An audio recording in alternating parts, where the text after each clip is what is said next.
Este vídeo é continuação de outros dois que tratam da introdução do conceito de derivada por meio da velocidade instantânea.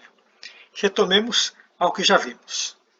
Tínhamos uma bola que foi abandonada do topo de um edifício de 828 metros. Queríamos saber a velocidade no instante t igual a 6, ou seja, a velocidade exatamente no momento 6 segundos. Para isso, nós tínhamos a função horária do espaço do móvel. Temos aqui a função que modela a posição de um móvel em relação à variação do tempo. Este móvel está em queda livre e parte da posição da altura 828 metros. Lembrando que não estamos considerando a resistência do ar. Vejamos o gráfico que descreve essa situação.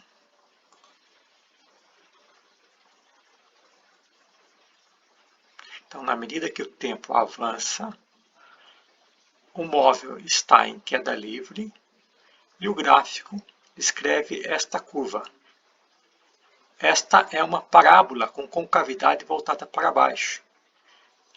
Esse sinal de negativo que indica que a concavidade está voltada para baixo, quando olhamos apenas na função. Esse ponto no eixo Y representa a queda da bola que foi abandonada do topo do edifício. Observe que, na medida que o tempo passa, a velocidade da queda da bola aumenta. Começa lentamente, depois vai aumentando. Esta função modela bem o fenômeno de queda livre de um corpo, pois na medida em que o tempo passa, a velocidade da bola aumenta, o que de fato ocorre na realidade, pois existe aceleração da gravidade. Agora, vamos colocar a tangente no ponto TS de t, exatamente nesse ponto, a tangente à função 828 menos 4,9t ao quadrado, no ponto TS de t.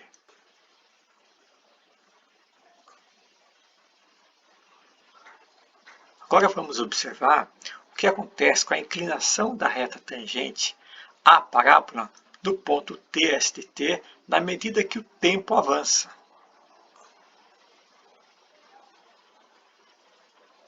Então, observe que a bola está caindo, a velocidade está aumentando e a inclinação da reta tangente ao ponto aumenta.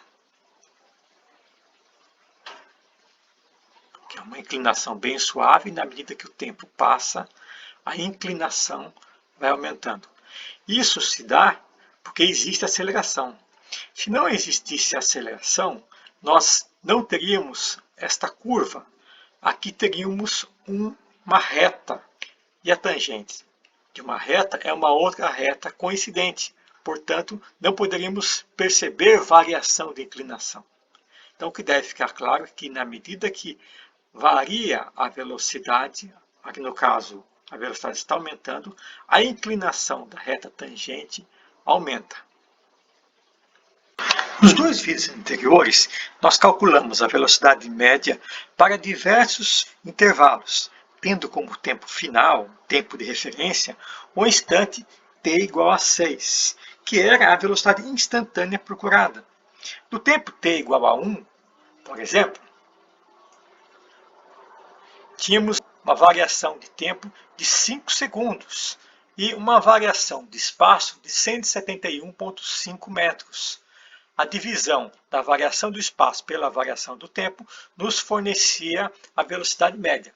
Fizemos o mesmo para o tempo igual a 2, tempo igual a 3, até obter um tempo bem próximo do t igual a 6, de tal forma que a velocidade média, nesse tempo bem próximo do t igual a 6, nos desse uma ideia de como seria a velocidade instantânea no instante t igual a 6.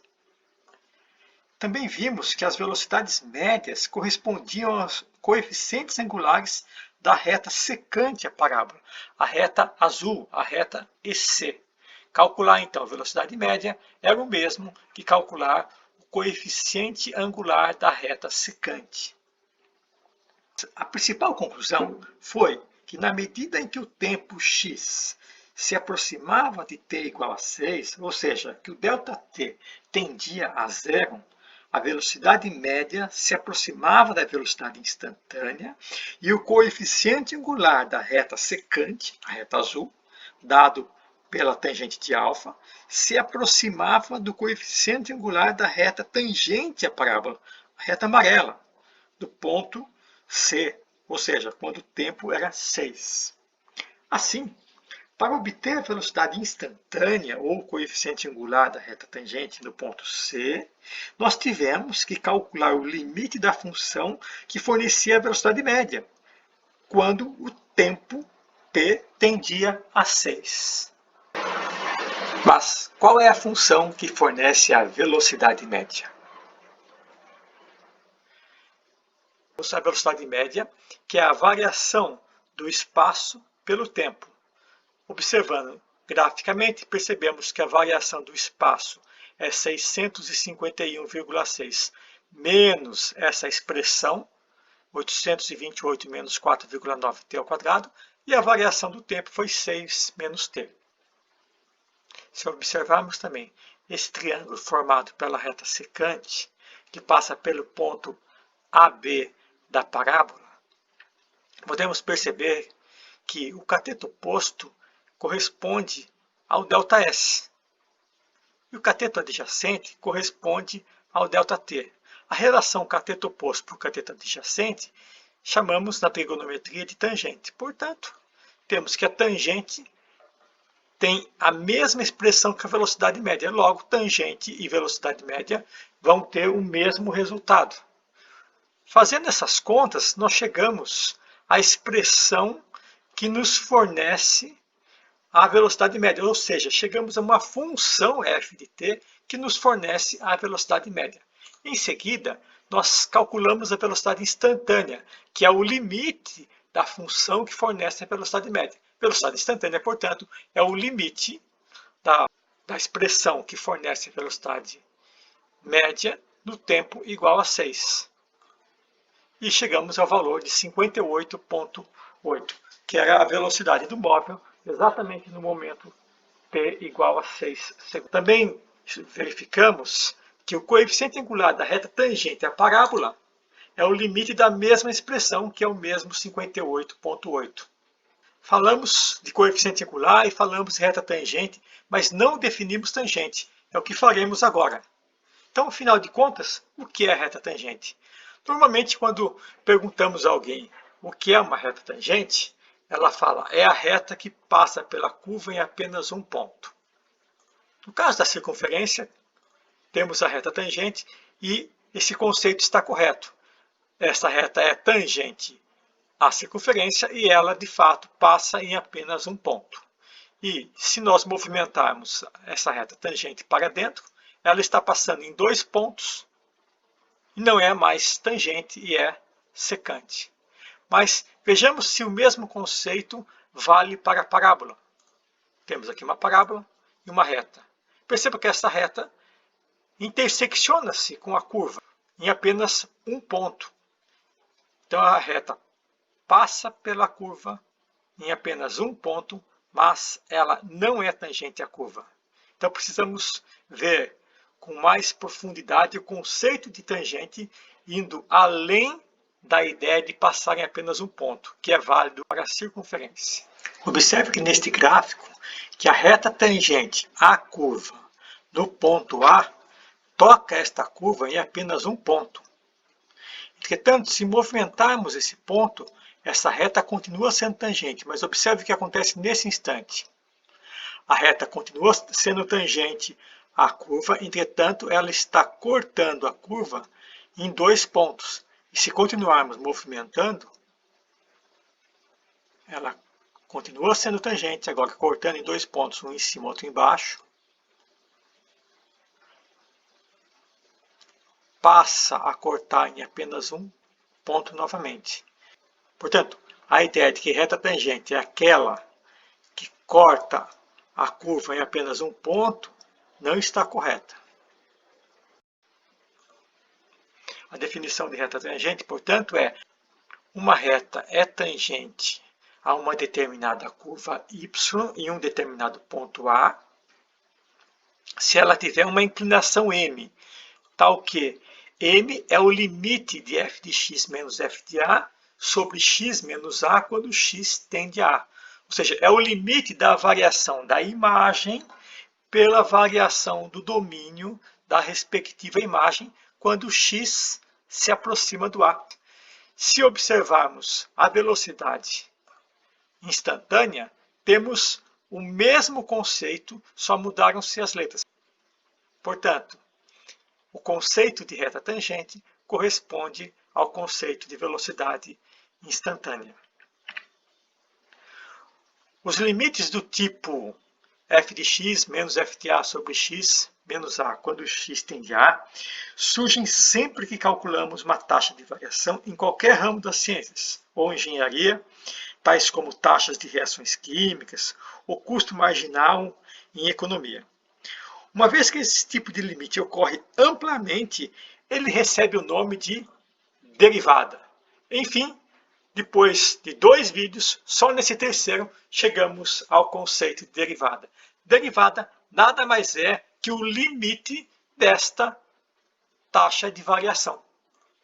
Então, a derivada de uma função f em um determinado número a é detonada por f de linha e é o limite desta função que nós já vimos muitas vezes. Então, o que nós viemos falando sobre velocidade instantânea, coeficiente angular da reta tangente, nada mais é do que a própria derivada. O que nós estamos fazendo agora é dar um nome para aquilo que nós estudamos. Portanto, a derivada é o limite de f de x menos f de a sobre x menos a, quando x tende a A.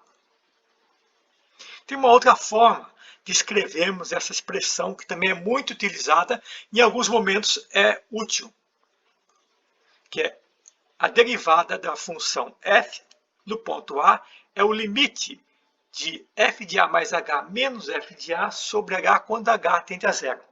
Para ficar bem claro isso, vamos fazer a interpretação gráfica desta expressão. Então, nós temos aqui uma curva de uma determinada função, e aqui o ponto A, e f de A, que é a imagem. Se nós nos afastarmos de A uma distância h, esse ponto vai ser A mais h. Por exemplo, se aqui fosse 5, e nós afastássemos 2 unidades, esse ponto seria 5 mais 2, ou seja, 7. Então, temos o ponto A, afastamos uma certa distância h, e chegamos na outra abscissa, que é A mais H. A partir dessa abscissa, podemos obter a imagem. Então, se o domínio é A mais H, a imagem é f de A mais H. Podemos calcular, então, a variação do eixo y, que é f de A mais H menos f de A, e a variação no eixo x, que é apenas o H. Não é mais uma subtração como vimos anterior, mas é o chamado incremento, aquilo que eu incrementei ao A para obter o A mais H. Tendo o ΔY e o ΔX, podemos obter a taxa de variação, que é f de A mais H menos f de A, dividido por H. Temos uma reta secante, a curva, e queremos o coeficiente angular da reta tangente que passa pelo ponto A. Para isso, nós precisamos aproximar a coordenada A mais H da coordenada A. Na medida que a coordenada A mais H se aproxima da coordenada A, o H vai diminuindo. E se fizermos esse H tendendo a zero, obteremos a tangente ao ponto A. Esse processo de diminuir a distância h, na medida em que calculamos a taxa de variação de ΔY pelo ΔX, se chama limite, quando h tende a zero. Esse limite da taxa de variação da imagem pelo h, o h tendendo a zero, nós chamamos de derivada. Então, para obter o coeficiente angular da reta tangente, basta fazer a derivada da função do ponto A, que corresponde ao limite desta função.